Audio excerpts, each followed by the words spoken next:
Nous poursuivons donc cet entretien, la suite du concours Éco-Tremplin, 4e saison pour la catégorie Made in Local. Donc nous allons entendre tout de suite le deuxième finaliste, le potager en verre, représenté par Alexandrine Julliard. Bonjour. Bonjour. Vous êtes la fondatrice et on va effectivement faire connaissance un petit peu avec vous, ainsi que toujours présente avec nous notre partenaire Nathalie Gonachon, co-associée DRH de Super U Marinier. Rebonjour Nathalie. Bonjour Alicia. On va poser quelques questions à notre finaliste et je vous donnerai la parole après ensuite effectivement, puisque vous aussi vous avez des questions à poser. Avant tout, présentez-nous effectivement Alexandrine cette activité, le potager en verre. En quoi ça consiste?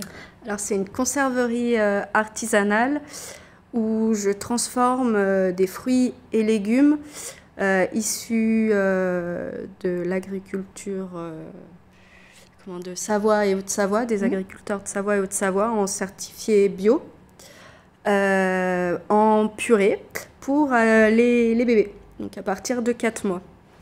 Et puis par la suite, on va évoluer vers une gamme plus pour adultes. Voilà. Qu'est-ce qui vous a poussé à vous engager dans cette activité? Quel était le point de départ? Un élément déclencheur peut-être? Oui, la famille? Ma fille, ouais. Parce que du coup, je suis cuisinière pâtissière de métier. Et évidemment, puis comme la plupart des parents, j'ai cuisiné ces premières petits pots. Et puis, je suis partie du constat que quand on partait en vacances, ramener tout le bazar pour aller en vacances avec ça. Donc j'ai pris la solution petit pot, dépannage. Elle n'en a pas voulu. Donc je me suis dit, il y a peut-être des personnes qui sont dans le même cas que moi. Donc je me suis lancée dans ce projet. Donc c'était en 2019 et les premiers petits pots ont vu le jour en novembre 2020. Voilà. Qu'est-ce qu'ils ont de plus, d'après vous, les petits pots du potager en verre par rapport à ce qu'on peut trouver dans le commerce classique? Que des légumes ou que des fruits. Et puis de l'eau pour la cuisson. Voilà, c'est tout. C'est ça le secret, finalement, c'est que... Comme à la maison, en fait.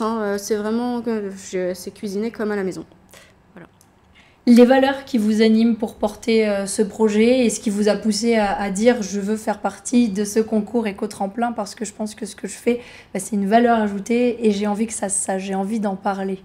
Alors, mes valeurs, c'était de pouvoir unir des agriculteurs, notamment des maraîchers, des arboriculteurs autour de mon savoir-faire. Et de les mettre, de par mon produit, de les mettre en avant.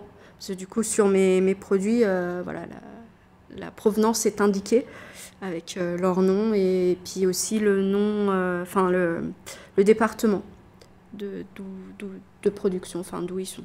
Voilà. On poursuit donc avec les questions de notre partenaire, Nathalie Gonachon. Vous aussi, vous avez des choses à demander à notre finaliste et vous avez envie d'en savoir un peu plus sur son profil et son activité. Oui, voilà. Alors surtout sur l'activité, les producteurs locaux, on a compris qu'ils étaient autour chez vous, non? Ou il y a sur plusieurs départements? Alors c'est Savoie, Haute-Savoie et Isère pour les kiwis. D'accord. Ah, je ne savais pas qu'il y avait des producteurs kiwis. Tout à fait. Et du coup, au niveau organisationnel, vous faites comment? Est-ce que vous allez tous les matins faire vos courses chez les producteurs ou comment ça se passe? Alors, du coup, on s'appelle. Donc, j'ai un petit réseau de producteurs maintenant. Et on s'appelle dès qu'ils ont du surplus ou des fruits ou des légumes moches, pas calibrés, qui sont tachés.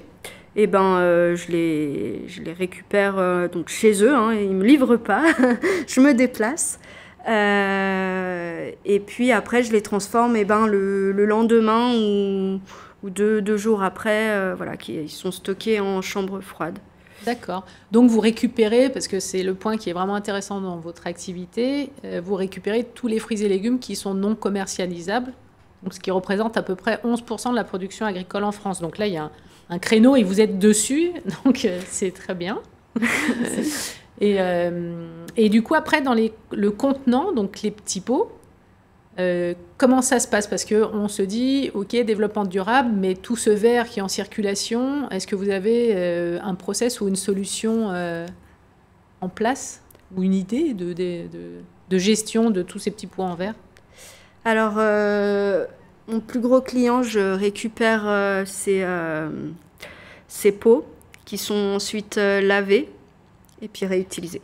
Alors, vous pot en faites verre. les courses, la cuisine, la mise en pot, la stérilisation et le lavage des petits pots? Ah non, Ou vous travaillez avec, le lavage des pots, je travaille avec une laverie qui est en Haute-Savoie. D'accord, qui est donc très là jeune. aussi en local. Oui. Et au niveau de votre distribution, justement, Savoie, comment ça se Haute-Savoie passe? et Savoie, Haute-Savoie, Isère et Ain. mais vous allez dans des points. Quelle est la typologie Alors, des, il y a un des peu points de de tout. vente? Ouais. Il y a un peu de tout. Il y a un magasin de Biocoop, des magasins de producteurs, des épiceries. Et j'ai un réseau de micro-crèches dans l'Ain. Ah Voilà. oui, c'est intéressant ça aussi. Parce que je suis allée voir sur votre site internet et je me suis dit, tiens, il n'y a pas de vente en ligne. Donc Non. ça aussi, du coup, zéro impact Non, environnemental puisque vous ne faites pas d'envoi. Je souhaitais pas faire ça parce que c'est beaucoup de logistique. Mhm. Et on me demande si c'est possible. Et puis en fait, je me dis, ben non, moi je veux faire du local. Donc je veux pas que mes petits pots ils se retrouvent à l'autre bout de la France. Je pense qu'il y a d'autres personnes qui font ce que je fais en France. C'est même sûr. Et je leur laisse la place dans leur département ou région. Je trouve ça complètement cohérent. D'accord. Voilà. Oui, donc ça fait partie des valeurs de votre activité. Oui. Ouais, donc c'est bien. Donc on peut vous retrouver en allant sur votre site, en cliquant sur la carte interactive. Oui. Après, c'est pas tout à jour parce qu'on peut pas être au four et au moulin, mais du coup, voilà.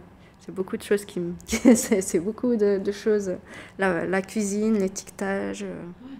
Oui, sans doute. Et puis la livraison aussi, parce que c'est moi qui m'en occupe aussi. D'accord. Ah ben oui, donc ça fait vraiment un job à temps ultra complet.